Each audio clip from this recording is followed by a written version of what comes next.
6 September 2018. The world's largest democracy will remember this date forever. It's a historic, unprecedented and overwhelming day for India's LGBTQ community. In a landmark judgment today, the Supreme Court of India has struck down the controversial Section 377 of the Indian Penal Code that criminalized homosexuality.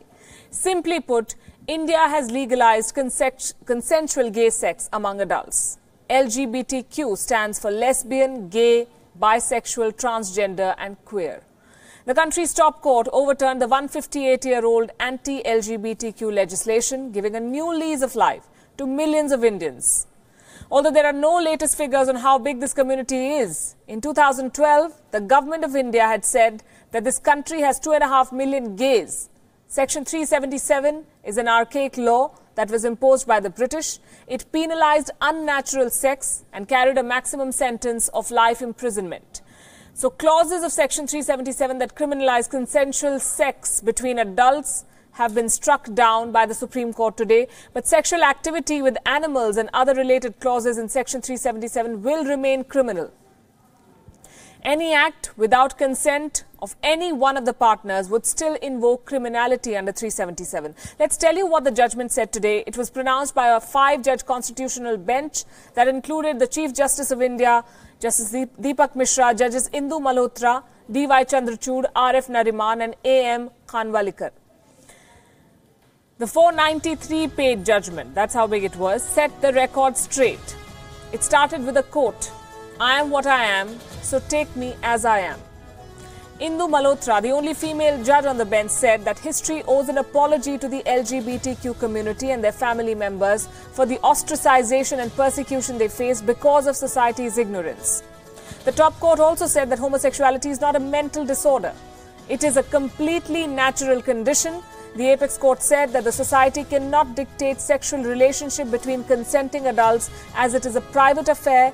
The denial of right to sexual orientation is like the denial of right to privacy. Section 377 is a manifestation of majoritarian impulse to subjugate a sexual minority. These are the words in the judgment. Any discrimination on this basis is violative of the Constitution. The court said that Section 377 is arbitrary. It is based on deep-rooted gender stereotypes. The LGBT community possess rights like others. Majoritarian views and popular morality cannot dictate constitutional rights. The state has no business to get in controlling private lives of the LGBT community members. The Supreme Court's decision today to repeal this law is a major win for the LGBTQ activists after years of legal battle. It was a tear-jerking moment for many, and for some, it was a day of coming out to the world. Listen in. Feeling we haven't stopped smiling when we look at us. He has party written on him. Yes. I mean, a lot of us are very emotional. All of us cried almost. We're going to party. I don't know. Tonight is going to be very restless because we have a lot of emotions to vent out. So like, we're just going to be loud and happy about it. And then one day you wake up and all the rights are given to you. It is a landmark day. Definitely, yes. What needs to be there? The opinion of getting freedom. I mean, it's amazing. Finally, the LGBTQ community, all of us can come out and say that, whatever we are. The issue was first raised by NGO Naz Foundation in the year 2001. 8 years later, it reached the Delhi High Court. That was the year 2009. The court decriminalized gay sex by consensus. But within 4 years, India's Supreme Court overturned the judgment. It made homosexuality a crime again. The same court has today made it legal. Another highlight of this judgment was this. The court has told the government of India to properly broadcast its judgment to create public awareness and to eliminate the stigma. The court has also asked that the police force be given periodic training to sensitize them about the issue. Members of the LGBTQ community face harassment, discrimination and prejudice in this society. They're seen as unnatural and diseased. In 2016, a survey pointed out that 40% LGBT employees face harassment at work. According to a report in Reuters, the World Bank estimates that homophobia, that's fear of homosexuals, costs India $31 billion annually due to lower educational achievements, loss of labor productivity, and the added cost of providing health care to the LGBTQ people who are poor, stressed, suicidal, or HIV positive. The challenges ahead are multiple, but today, They celebrated. It rained in Delhi today and the rainbow shined.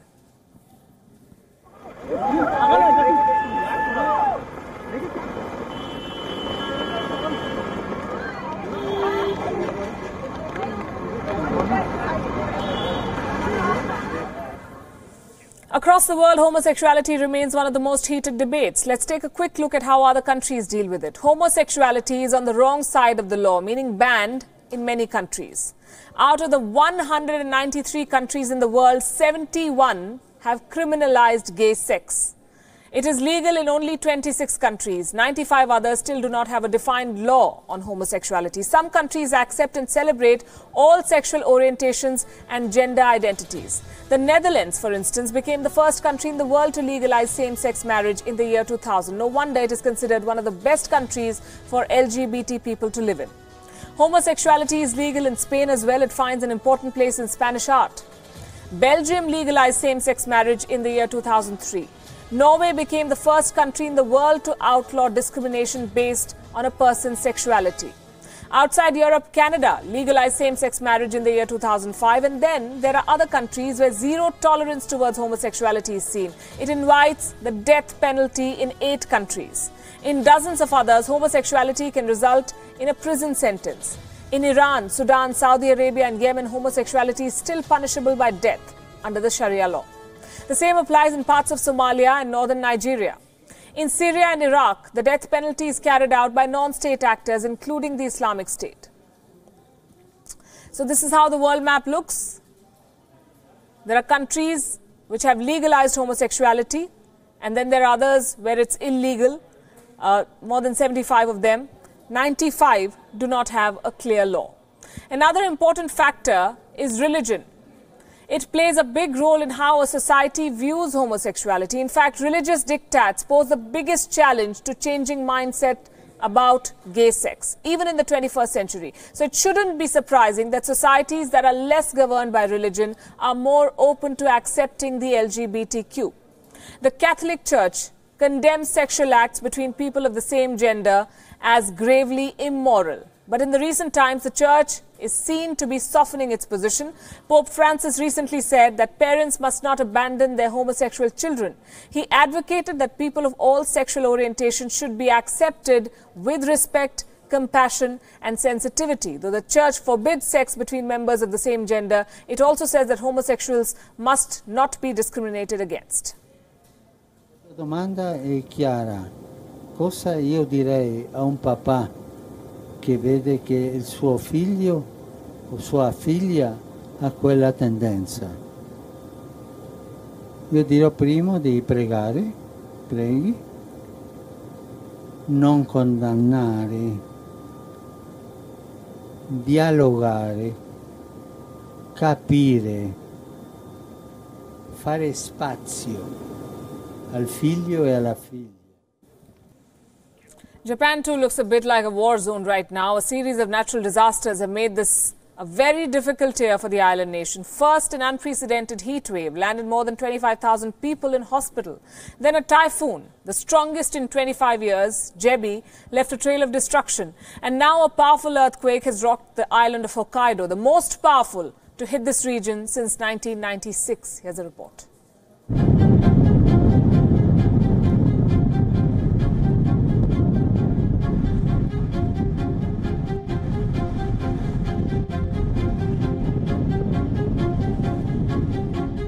Floods,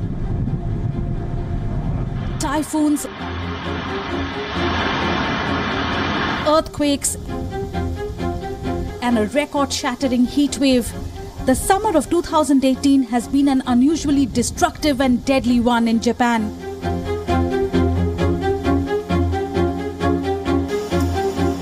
After Typhoon Jebi swept through the city of Osaka, Japan was hit with another calamity. A powerful 6.6 magnitude quake jolted the northern island of Hokkaido.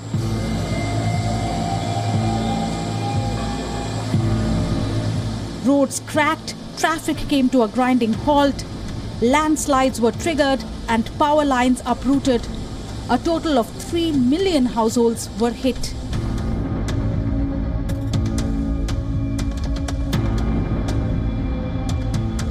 The quake struck at 3 in the morning. Most of the residents were fast asleep when the tremors began. I think I lost consciousness for a moment as it banged my head. It was such a big shake. It felt like rolling. The fridge door opened and the chest drawers came out. Japanese Prime Minister Shinzo Abe was quick to announce that saving lives is the government's priority. 今回の地震によって心肺停止、土砂崩れ、家屋の倒壊、そして大規模な停電が発生している、被害が出ているという報告を受けています。政府としては人命第一で政府一丸となって災害応急対応に当たってまいります。これから危機管理のためにですね、しっかりと対応していきたいと。As Hokkaido took stock of the damage early morning, the fears of aftershocks forced people out of their homes. There are many who are still reported to be missing, and the threat of building collapse looms large. Leaving nothing to chance, a crisis management task force was set up at the Prime Minister's office in Tokyo to consolidate the disaster response. Authorities said the Tomari nuclear plant on the island was not affected by the quake, and there were no signs of any abnormal radiation. Panic-stricken Hokkaido residents headed to the airport to fly out of the crisis.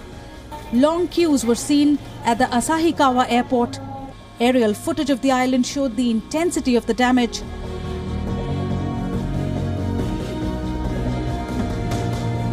Crushed homes and farm buildings, roads caved in, structures buried by avalanches of mud, logs and other debris. With the series of natural calamities hitting Japan, the residents' indomitable spirit to rebuild and resurrect has been put to test once again. Bureau Report, WION. It's the latest and the most incisive blow to the Donald Trump administration, and it comes from America's second largest news publication. In a scathing column on the New York Times, an unnamed and senior official of the Trump administration has sounded an alarm on President Trump's quote-unquote amorality and reckless decision-making. The anonymous writer claimed to be part of the resistance movement, as they call themselves, against Donald Trump, meaning a group of White House insiders who are trying to bring the president down. That's the resistance movement. President Trump has called this article gutless. They don't like Donald Trump, and I don't like them because they're very dishonest people. Remember this also about the New York Times. When I won, they were forced to apologize to their subscribers. They wrote a letter of apology. It was the first time anybody's ever done it because they covered the election incorrectly. So if the failing New York Times has an anonymous editorial, can you believe it? Anonymous. Meaning gutless, a gutless editorial. We're doing a great job. The poll numbers are through the roof. Our poll numbers are great. And guess what? Nobody is going to come close to beating me in 2020 because of what we've done. We've done more than anybody ever thought possible it's not even 2 years. So thank you very much. Appreciate it. He's the only one saying it at the moment. The article titled, "I am part of the resistance inside the Trump administration," sought to assure Americans that White House officials are, quote-unquote, working diligently from within to frustrate parts of Trump's agenda and his worst inclinations. This editorial questioned the president's morality. It criticized his leadership, his style, his comments and actions. The article has prompted a frenzied search for the author, mostly on Twitter. Trump called for the source to be revealed in tweets, with one asking starkly, "Treason?" ? This tweet was followed by another one. Trump said, and I'm quoting again, "If the gutless anonymous person does indeed exist, the Times must, for national security purposes, turn him or her over to the government at once," unquote. Now, here's something we need to understand. The New York Times' relationship with President Donald Trump has been a long and complicated one.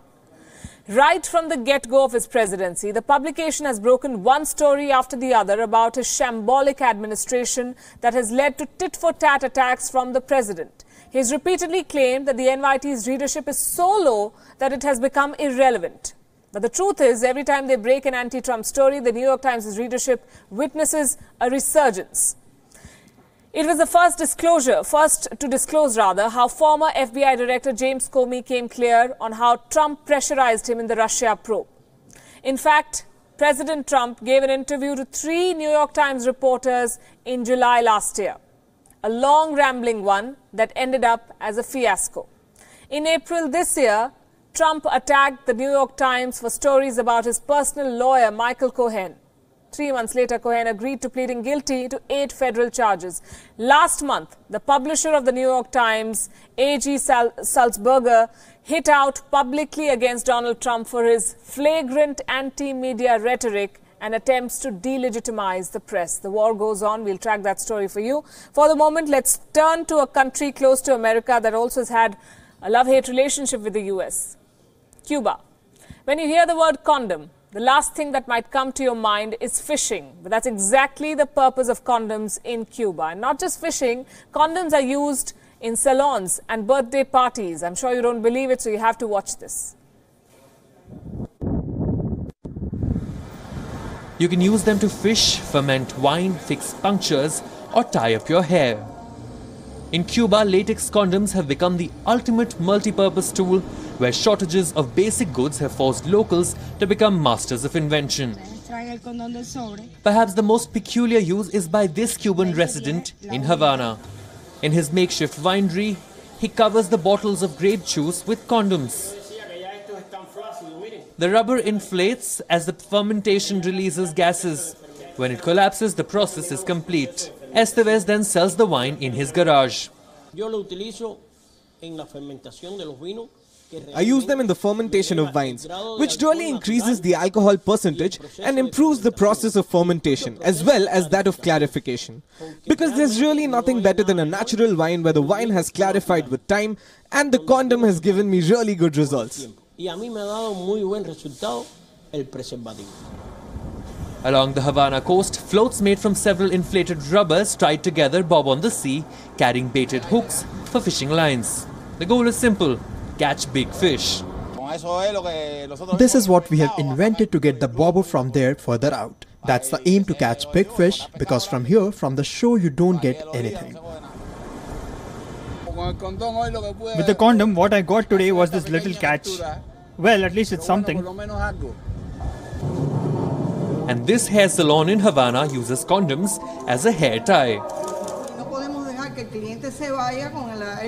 We can't allow clients to leave upset that we couldn't do something because we lack the tools to finish it. So, automatically, we with experience in this work looked for alternatives, and one of the alternatives was a condom. Decades of US trade sanctions and a dysfunctional Soviet-style centralized economy mean the aisles of Cuba's shops are often glaringly bare.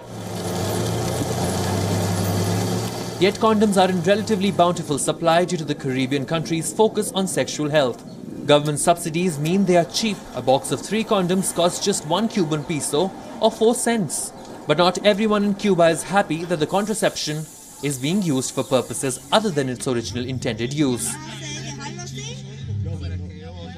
They see the condom as a tool to use for other things that they aren't really for. This isn't for fishing. It's to be used to protect your life and of other people. Strong and stretchy, condoms lend themselves to various industrial as well as recreational applications beyond contraception and protection against sexually transmitted infections. And with a dry economy, condoms are proving to be more economically viable option than most others in Cuba. Bureau Report, WION. On that note, it's a wrap, leaving you with Gravitas Images. Thanks very much for watching.